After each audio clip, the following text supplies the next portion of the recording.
गांव में रहती थी। मुन्नी के पिता राजू माली का काम करते थे और उसकी माँ बबली अपने पति की और घर की आर्थिक स्थिति को मजबूत करने के लिए सिलाई का काम करती थी। मुन्नी अभी 9 साल की बच्ची होती है और गांव के ही सरकारी स्कूल में 5वीं में पढ़ रही होती है।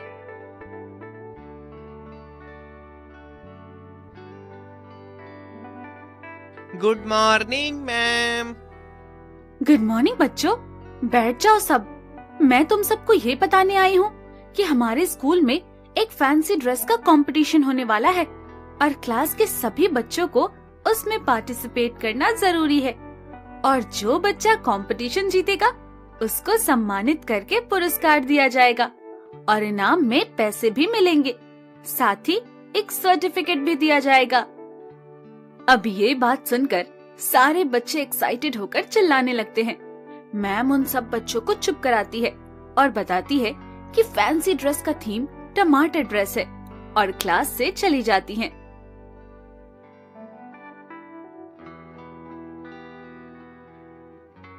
सारे बच्चों के पास तो अच्छे अच्छे कपड़े हैं और वो सब लोग तो पैसे वाले भी हैं, लेकिन मेरे घर वाले तो गरीब हैं।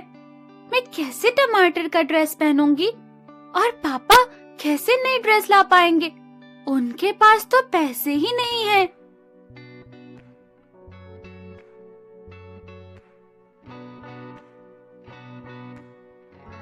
मुन्नी बेटा, क्या हुआ? तुम आज इतनी उदास क्यों हो? क्या स्कूल में किसी ने कुछ कहा है तुमसे? नहीं माँ, मुझसे किसी ने कुछ नहीं कहा। लेकिन माँ तुम बताओ, घर पर कितने पैसे हैं? क्या हुआ बेटा? पड़े होंगे कुछ रुपए। तुमको कुछ लेना है क्या? मुन्नी और बबली आपस में बात कर ही रही होती हैं।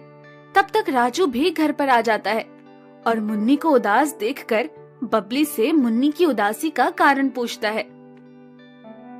क्या हुआ मेरी मुन्नी बिटिया को? आज बहुत उदास लग रही है। स्कूल में कुछ कहा है क्या किसी ने तुम्हें? अब अपने मम्मी पापा के इतने पूछने पर स्कूल में कंपटीशन वाली बात दोनों को बता देती है, लेकिन बबली और राजू के पास इतने पैसे नहीं होते कि वो मुन्नी के लिए नई ड्रेस लेकर दे पाएं और इसलिए वो दोनों चिंता में आ जाते हैं। अपने माता पिता को चिंता में देखकर मुन्नी कहती है, आप लोग चिंता मत करिए, मैं कंपटीशन वाले दिन स्कूल नहीं जाऊंगी। अरे नहीं मुन्नी, तुम चिंता मत करो, तुम कंपटीशन की तैयारी करो, हम लोग मिलकर कुछ न कुछ कर लेंगे। मैं अपनी बेटी के लिए टमाटर की ड्रेस जरूर लाऊंगा और देखना, मेरी बेटी ही वो कंपटीशन जीतेगी।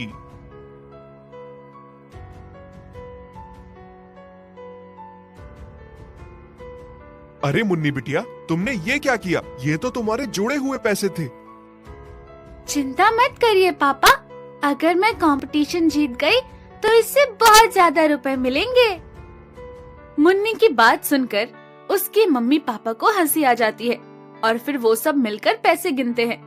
मुन्नी के गुल्लक से 100 रुपए ही निकलते हैं। उसके बाद बबली अंदर आती है और अपने जुड़े हुए पैसे निकाल कर लाती है।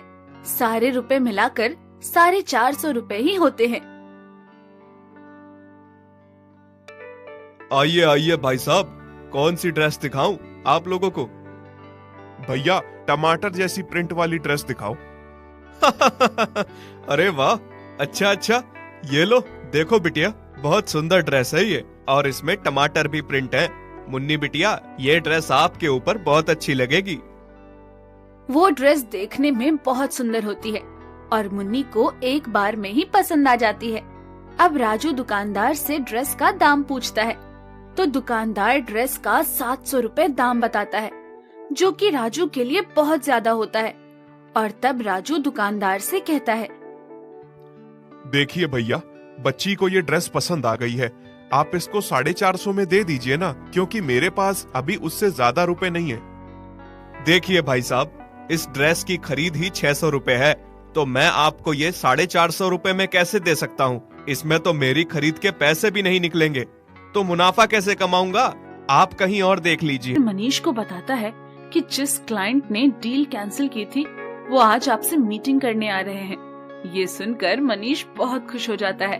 फिर क्लाइंट के साथ मीटिंग में मनीष को वो प्रोजेक्ट मिल जाता है। अब मनीष बहुत खुश होकर घर जाता है। तुम्हें पता है आज क्या हुआ?